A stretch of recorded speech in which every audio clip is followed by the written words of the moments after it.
день всем!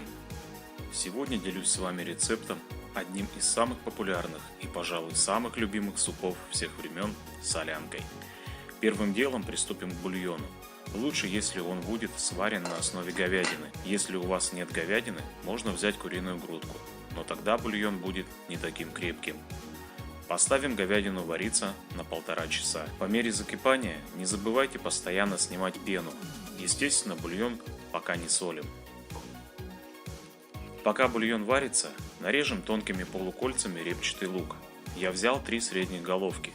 Думаю, этого будет достаточно. Отложим лук пока в сторону.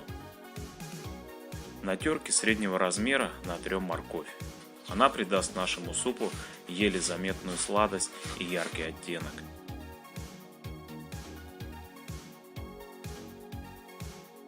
Наступило время самому центральному ингредиенту солянки – колбасе.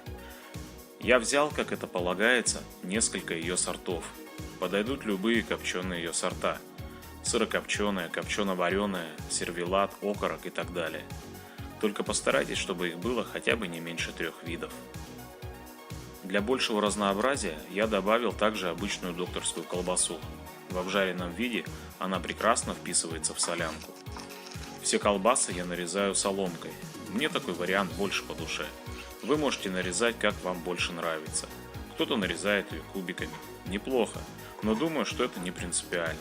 Но помните, что солянка – это густой суп, поэтому колбасы в ней должно быть достаточно. Тем временем наша говядина сварилась и бульон готов. Вынем ее и дадим как следует остыть. Нарежем ее также соломкой небольшими кусочками.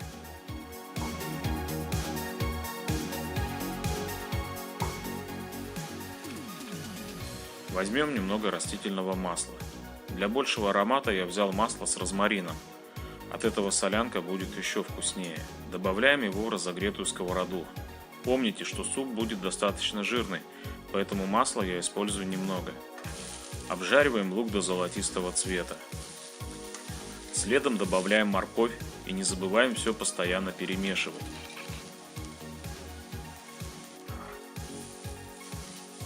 Как только лук и морковь как следует обжарятся, добавим томатной пасты. Сразу хочу отметить, что пасты должно быть много. Именно ее количество определяет всем известный красно-оранжевый цвет солянки. Обжарим все хорошенько и добавим чуть-чуть воды. Пусть немного овощи потушатся.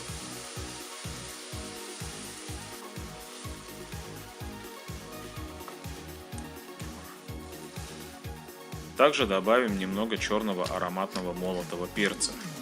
Дадим нашей заправке немного покипеть. Заправку отправляем прямиком в бульон. Пусть она параллельно готовится. А пока пришло время колбасы. Выкладываем ее на сковороду и хорошенечко обжариваем. Огонь у меня максимальный, поэтому постоянно перемешиваю, чтобы она не подгорела. После того, как колбаса обжарилась, соединим ее с нашим бульоном.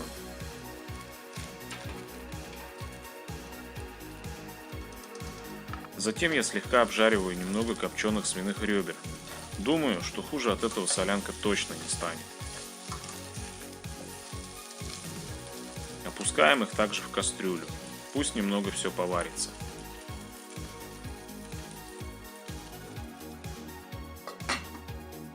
Тем временем я нарезаю также соломкой соленые огурцы.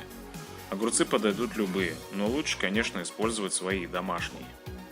Не забываем про маслины, нарезаем их кольцами. Маслины я всегда беру без косточек, зная, что кто-то использует с косточками. Пожалуйста, можете сделать так же. Ну, естественно, все так же отправляем, я бы уже сказал, в суп. Добавим немного огуречного рассола, он придаст солянке особый аромат. Немного посолим, если это, конечно, необходимо, ведь у нас все ингредиенты и без того соленые. Чуть-чуть лаврового листа. Ну и в самом конце нарежем тоненькими кольцами свежий лимон. Какая солянка без лимона? Пожалуй, все. Солянка готова. Она получилась, как я и ожидал, густой и наваристой, а также яркой и насыщенной, какой она и должна быть.